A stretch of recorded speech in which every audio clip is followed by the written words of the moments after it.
Assalamualaikum warahmatullahi wabarakatuh. Perkenalkan nama saya Randy Trianggara dengan NIM 3524 10303 dari kelas J243E. Saya di sini akan mempresentasikan hasil kerja saya untuk memenuhi nilai UTS. Ya, untuk waktu yang lebih singkat mungkin kita bisa mulai sekarang juga. Oke, saya di sini akan mempresentasikan analisis perbandingan penerapan fungsi POAC pada Kodak dan Fujifilm dengan dosen pengampu saya itu Pak Dr. Insinyur Tri Ngudi Wiyatno ST MT IPU. Oke, langsung kita mulai aja. Penelitian ini tuh membahas bagaimana dua perusahaan besar di industri fotografi merespon perubahan teknologi dari film ke digital. Fokus utama adalah penerapan fungsi manajemen POAC sebagai faktor penentu keberhasilan atau kegagalan perusahaan. Yang pertama itu adalah latar belakang. Industri fotografi mengalami perubahan besar teknologi film ke digital. Perubahan ini menyebabkan pergeseran pasar yang sangat cepat dan menentukan perusahaan untuk beradaptasi. Kodak dan Fujifilm sama-sama perusahaan besar dengan pengalaman panjang, namun memiliki hasil yang berbeda. Kodak mengalami kemunduran hingga bangkrut, sedangkan Fujifilm berhasil bertahan dan berkembang. Perbedaan ini menunjukkan pentingnya strategi manajemen dalam menghadapi perubahan. Dan yang kedua itu ada tujuan penelitian ya.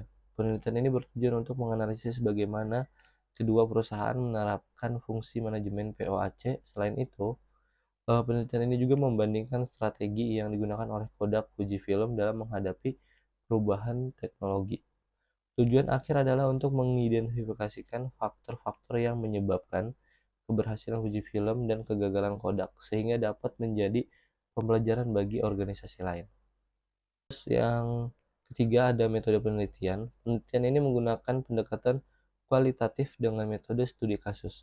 Pendekatan ini dipilih karena memungkinkan analisis mendalam terhadap strategi dan kebijakan perusahaan. Data yang digunakan merupakan data sekunder, seperti laporan tahunan, jurnal ilmiah, dan literatur terkait. Melalui analisis ini, penelitian membandingkan bagaimana kedua perusahaan menerapkan POAC dalam situasi yang sama. Nah, terus adapun konsep POAC ya. POAC itu bisa disebut planning, organizing, accounting, atau controlling. Itu merupakan fungsi dasar dalam manajemen yang terdiri dari planning ya, atau bisa disebut itu perencanaan, menentuk atau lebih tepatnya itu menentukan tujuan dan strategi. Terus ada dua, organizing atau perorganisasian yang mengatur struktur dan sumber daya. Terus ada actuating, itu pelaksanaan atau menggerakkan dan memotivasi karyawan. Terus yang keempat ada controlling, yaitu pengendalian, mengawasi dan mengevaluasi kinerja. Keempat fungsi ini saling berkaitan dan sangat penting dalam memastikan organisasi berjalan efektif dan mampu beradaptasi dengan perubahan.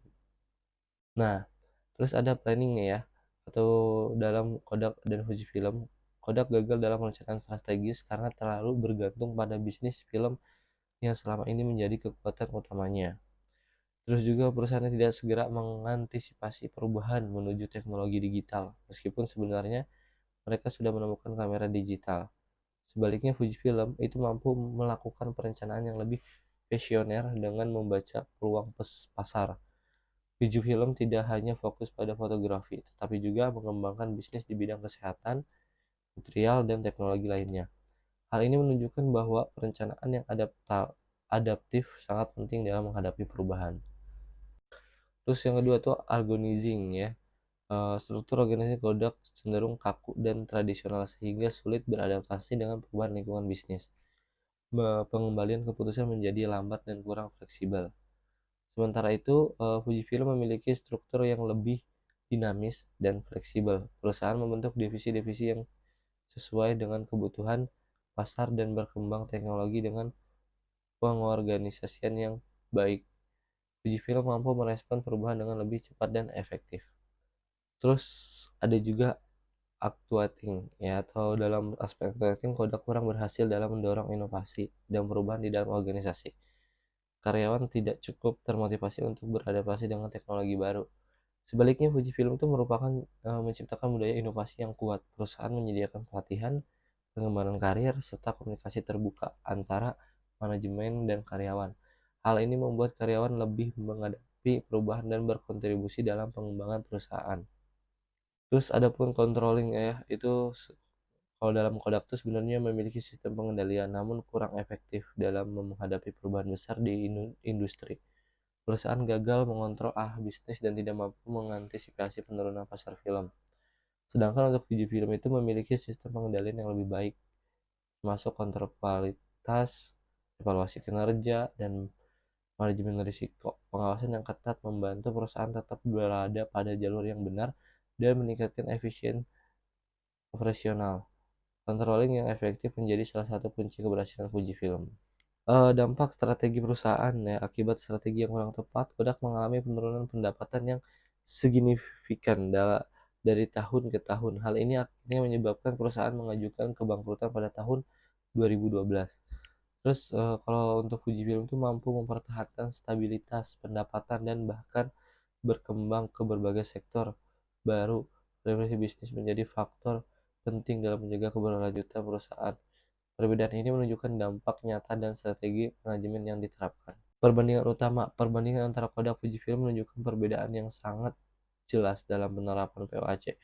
Kodak itu cenderung mempertahankan cara lama dan kurang responsif terhadap perubahan. Fujifilm justru aktif berinovasi dan menyesuaikan diri dengan perkembangan teknologi. Keberhasilan Fujifilm tidak hanya karena teknologi, tetapi juga karena manajemen yang efektif dan adaptif. Hal ini menjadi pelajaran penting bagi perusahaan lain. Untuk kesimpulan, penerapan fungsi manajemen POAC sangat menentukan keberhasilan perusahaan dalam menghadapi perubahan. Fujifilm berhasil karena mampu menerapkan POAC secara efektif, terutama dalam perencanaan yang adaptif dan inovasi berkelanjutan. Sebaliknya, Kodak gagal karena responsif terhadap perubahan dan terlalu bergantung pada bisnis lama. Penelitian ini menegaskan bahwa kemampuan beradaptasi dan manajemen yang baik adalah kunci utama dalam menghadapi perubahan teknologi. Ya. Mungkin itu saja yang bisa saya presentasikan. Kurang lebih saya mohon maaf jika penjelasannya kurang jelas. Saya mohon maaf sekali lagi. Pada Allah saya mohon ampun. Saya akhiri. Wassalamualaikum warahmatullahi wabarakatuh.